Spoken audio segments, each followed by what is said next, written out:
ஏன் கொன்று கொண்டு இருக்கிறேன்? தெய்வமே, என்னால வாழ முடியலப்பா, என்ன கொன்று போட்டுருப்பா, இவெல்லாம் என்ன அப்பா அவன் மிரட்டுறான்ப்பா ஆண்டவரே. அவனை பார்க்கும் போதே மென்டல் டென்ஷன் ஆயிடுதுப்பா.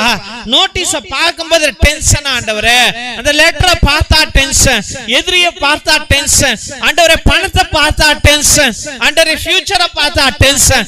எதுக்கு ஆண்டவரே டென்ஷன் என்று அந்த மகனானவன் ஜெபித்தான். தெய்வ பிள்ளைகளை, மகனானவன் ஜெபித்தான், அவன் பசியுற்றான்.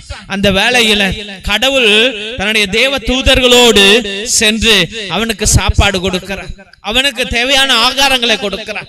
அந்த ஆகாரத்தை சாப்பிட்டுட்டு, அந்த ஒருவேளை ஆகாரத்தை சாப்பிட்டுட்டு அவன் 40 நாள் நடக்கிறான், ஒண்ணுமே சாப்பிடாம 40 நாள் அவன் ஹோரேபு மலைக்கு செல்கிறான். தெய்வ பிள்ளைகளை, ஹோரேபு மலைக்கு செல்கிறான்.